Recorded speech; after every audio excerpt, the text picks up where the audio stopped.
यद गत्वा न निर्वंतते तद धाम परम मम।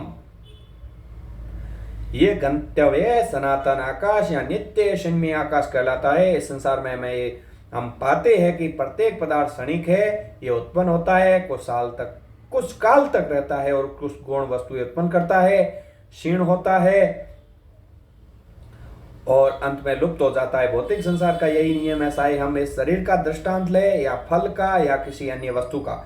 किंतु इस क्षणिक संसार से परे एक अन्य संसार है जिसके विषय में हमें जानकारी है। उस संसार में अन्य प्रकृति है जो सनातन है। जीव को भी सनातन बताया गया है। 11वें अध्याय में भगवान को भी सनातन बताया गया है। हमारा भगवान के साथ घनिष्ठ संबंध है और चूंकि हम सभी गुणात्मक रूप से एक है, सनातन धाम, सनातन भगवान, सनातन जीव, गीता का सारा अभिप्राय हमारे सनातन धर्म को जागृत करना है और जो कि जीव की शाश्वत वृत्ति है। हम अस्थायी रूप से विभिन्न कर्मों में लगे रहते हैं, किंतु यदि हम इन क्षणिक कर्मों को त्याग कर परमेश्वर द्वारा प्रस्तावित कर्मों को ग्रहण कर ले तो हमारे ये सारे कर्म शुद्ध हो जाए। यही हमारा शुद्ध जीवन कहलाता है।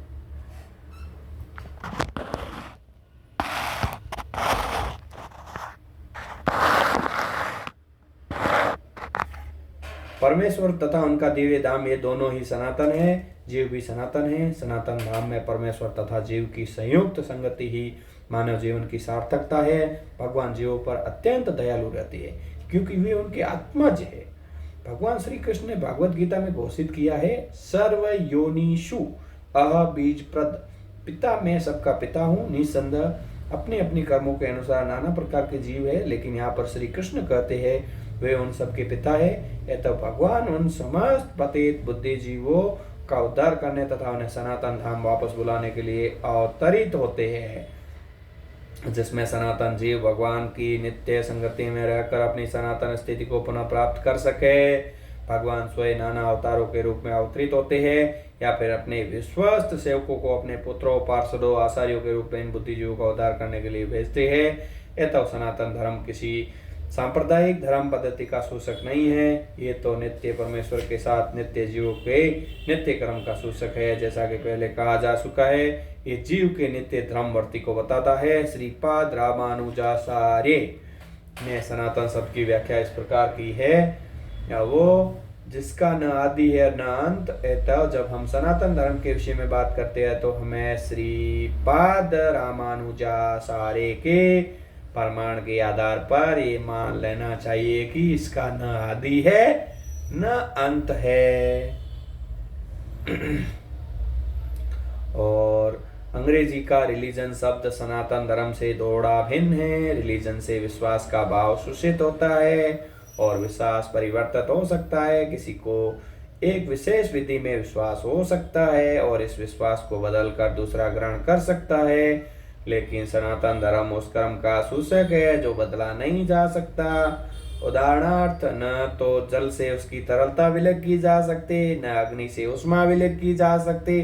ठीक इसी प्रकार जीव से उनके नित्य कर्म को विलय नहीं किया जा सकता। सनातन धर्म जीव का शाश्वत अंग है। तो जब हम सनातन धर्म के विषय में बात करते हैं तो हमें श्रीपाद रामानुजाचार्य के प्रमाण को मानना चाहिए कि उसका न तो आदि है न अंत। जिसका आदि व अंत न हो वो सांप्रदायिक नहीं हो सकता, क्योंकि उसे किसी सीमा में नहीं बांधा जा सकता। जिनका संबंध किसी संप्रदाय से होगा वे सनातन धर्म को भी सांप्रदायिक मानने की भूल करेंगे। किंतु यदि हम इस विषय पर गंभीरता से विचार करें और आधुनिक विज्ञान के प्रकाश में सोचें तो हम सहज ही देख सकते हैं कि सनातन धर्म विश्व के समस्त लोगों का नहीं अपितु प्रमाण के समस्त जीवों का है। भले ही असनातन धार्मिक विश्वास का मानव इतिहास के पृष्ठों में कोई आदि हो, लेकिन सनातन धर्म के इतिहास में कोई आदि नहीं होता, क्योंकि यह जीवों के साथ शाश्वत चलता रहता है। जहाँ तक जीवों का संबंध है, प्रमाणिक शास्त्रों का कथन है कि जीव का न तो जन्म होता है न मृत्यु। गीता में कहा गया है कि जीव न तो कभी जन्मता है न मरता है, वो शाश्वत तथा अविनाशी है और इस क्षण भंगुर शरीर के नष्ट होने के बाद भी रहता है। सनातन धर्म के स्वरूप की प्रसंग में हमें धर्म की धारणा को संस्कृत के मूल शब्द के अर्थ में समझना होगा। धर्म का अर्थ है जो पदार्थ विशेष में सदैव रहता है। हम उसे निष्कर्ष निकालते हैं कि अग्नि के साथ उष्मा तथा प्रकाश सदैव रहती है। उष्मा व प्रकाश के बिना अग्नि शब्द का कोई अर्थ नहीं होता है। इसी प्रकार हमें जीव के उस अनिवार्य अंग को ढूंढना चाहिए जो उसका शीर्ष असर है। शीर्ष असर उसका शाश्वत गुण है और शाश्वत गुण ही उसका नित्य धर्म है। जब सनातन गोस्वामी ने श्री चैतन्य महाप्रभु से प्रत्येक जीव के स्वरूप के विषय में जिज्ञासा की तो भगवान ने उत्तर दिया कि जीव का स्वरूप या स्वाभाविक स्थिति भगवान की सेवा करना है। यदि हम चैतन्य महाप्रभु के इस कथन का विश्लेषण करें तो हम देखेंगे कि एक जीव से दूसरे जीव की सेवा में निरंतर लगा हुआ है। एक जीव से दूसरे जीव की सेवा कई रूपों में करता है। ऐसा करके जीव जीवन का भोग करता है। निम्न पशु मनुष्यों की सेवा करते हैं, जैसे सेवक अपने स्वामी की सेवा करते हैं। एक व्यक्ति अपने स्वामी का स्वामी ब की सेवा करते हैं, ब अपने स्वामी से की, स अपने स्वामी द की। इस प्रकार हम देखते हैं कि एक मित्र दूसरे मित्र की सेवा करता है, माता पुत्र की सेवा करती है, पत्नी पति की सेवा करती है, पति पत्नी की सेवा करता है। यदि हम इसी भावना से खोज करते चले जाएंगे तो समाज में एक ऐसा अपवाद नहीं है जिसमें कोई जीव सेवा में न लगा हुआ हो। एक राजनेता जनता के समक्ष अपना घोषणा पत्र प्रस्तुत करता है ताकि उनको अपनी सेवा करने की क्षमता के विषय में विश्वास दिला सके। फलत मतदाता उसे यह सोचते हुए अपना बहुमूल्य मत देते हैं कि वो समाज की महत्वपूर्ण सेवा करेगा।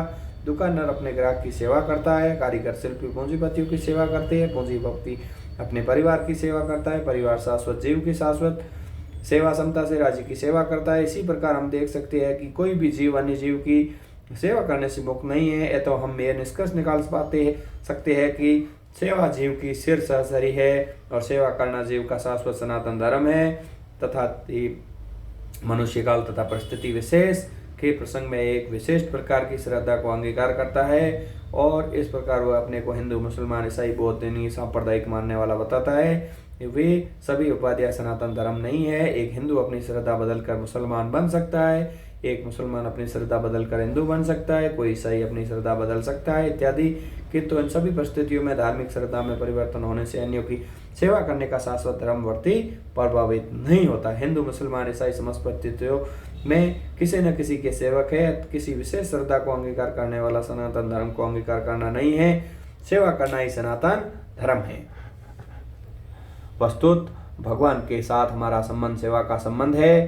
परमेश्वर परम भोक्ता है और हम सारे जीव उनके सेवक हैं। हम सब उनके भोग सुख के लिए उत्पन्न किए गए हैं और यदि हम भगवान के साथ उस नित्य भोग में भाग लेते हैं तो हम सुखी बनते हैं। हम किसी अन्य प्रकार से सुखी नहीं हो सकते। स्वतंत्र रूप से सुखी बन पाना संभव नहीं है। जिस प्रकार शरीर का कोई भी भाग उधर से सहयोग किए बिना सुखी नहीं रह सकता, परमेश्वर की दिव्य प्रेममय सेवा किए बिना जीव सुखी नहीं हो सकता।